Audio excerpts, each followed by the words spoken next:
नमस्कार, नमस्ते. Phaltan YouTube channel मध्ये मी राजकुमार गोपने आपलं स्वागत करतो. सातारा जिल्ह्यामध्ये आगामी राजकारणामध्ये भारतीय जनता पक्ष आणि शिवसेना हे महायुतीतील दोन मित्र पक्षांमध्ये कडवा संघर्ष वाढणार असल्याचे संकेत मिळत आहेत. त्याचे कारण असेच आहे, गेल्या अनेक वर्षांपासून सातारा जिल्ह्यावरती राष्ट्रवादी काँग्रेसचे प्राबल्य होते.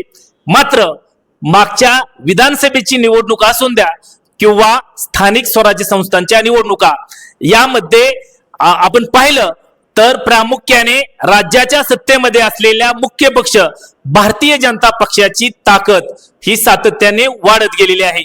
त्याच प्रमाणात राष्ट्रवादी काँग्रेसचा बालेकिल्ला असलेल्या सातारा जिल्ह्यात राष्ट्रवादी काँग्रेसची पिछेहाट होताना दिसत आहे. उपमुख्यमंत्री अजितदादा पवार यांच्या निधनानंतर या ठिकाणी जिल्हा परिषदेच्या आणि पंचायत समितीच्या निवडणुका झाल्या आणि यामध्ये 1999 पासून सत्तेवरती असलेल्या राष्ट्रवादी काँग्रेसला दुसऱ्या क्रमांकावरती जावे लागले. याच वेळेस सातारा जिल्ह्यामध्ये कधी काळी शिवसेनेची कसलीही अगदी अल्प ताकद असलेल्या शिवसेनेने आता उभारी घ्यायला सुरुवात केलेली आहे. जिल्हा परिषदेच्या सत्तेच्या राजकारणामध्ये एकेकाळच्या सत्ताधारी असलेल्या राष्ट्रवादी काँग्रेस आणि नव्यानेच चांगल्या प्रकारे सदस्य निवडून आलेल्या शिवसेनेला भारतीय जनता पक्षाने पूर्णपणे साइडलाईन करून बाजूला ठेवण्यात यश मिळवलं आणि येथूनच खरा सत्तेचा संघर्ष सुरुवात झाली.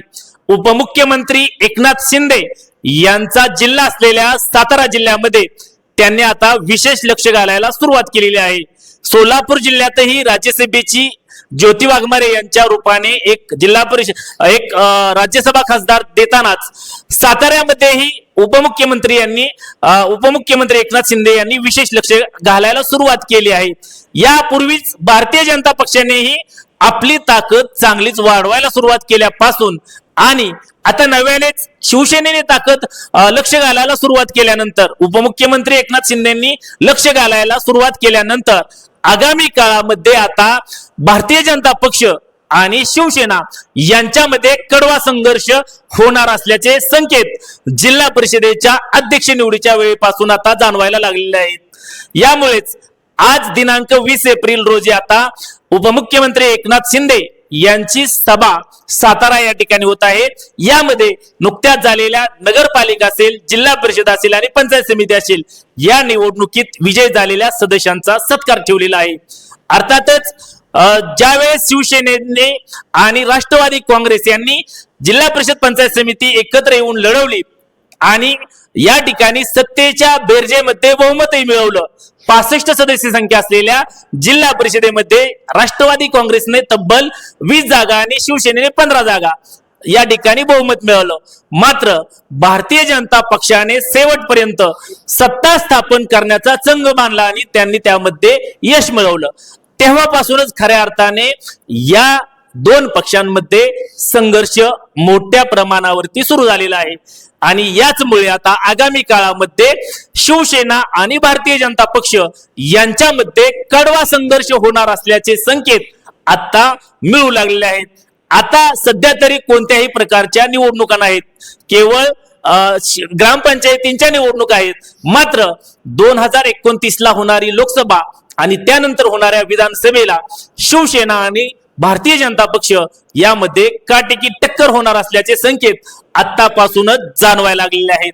आपण जर पाहिलं तर शिवसेनेने गेल्या काही वर्षामध्ये सातारा जिल्ह्यामध्ये फारशी ताकद नव्हती. मात्र यावेळेच्या स्थानिक स्वराज्य संस्था अर्थात जिल्हा परिषद आणि पंचायत समिती आणि त्या अगोदर झालेल्या नगर परिषद यामध्ये शिवसेनेने निर्णायक ताकद या ठिकाणी आता निर्माण झालेली आहे. त्यामुळे आगामी काळामध्ये शिवसेना आगामी विधानसभा असेल, लोकसभा असेल या दृष्टिकोनातून आता मोर्चेबांधणीला त्यांनी सुरुवात केली असतानाच जिल्ह्यामध्ये प्रबळ असलेला भारतीय जनता पक्ष याला सिंह देण्याच्या दृष्टिकोनातून आता मोर्चेबांधणी सुरू केलेली आहे. त्यामुळे सातारा जिल्ह्यातील राजकारणामध्ये आगामी काळामध्ये महायुतीमधील दोन मित्र पक्ष असलेल्या भारतीय जनता पक्ष आणि शिवसेना यांच्यामध्ये मात्र कडवा संघर्ष होणार आहे. तुम्हाला काय वाटतं? आगामी काळामध्ये सातारा जिल्ह्यातील सत्ता समीकरणाच्या दृष्टिकोनातून शिवसेना कशा प्रकारे भारतीय जनता पक्षाला लढत देईल याबाबत जरूर कमेंट्स बॉक्स मध्ये कमेंट्स करा. नमस्ते फलटण युट्यूब चॅनल वरती नवीन असाल तर नमस्ते फलटण युट्यूब चॅनल सबस्क्राईब करा, बेल आयकॉन दाबा, जेणेकरून आमचे नवनवीन व्हिडिओ लवकरात लवकर थेट तुमच्यापर्यंत पोहोचतील. व्हिडिओ आवडल्यास लाईक आणि शेअर करा. आजच्या व्हिडिओ मध्ये इथेच थांबूया, पुन्हा भेटूया नवीन व्हिडिओ मध्ये. तोपर्यंत धन्यवाद.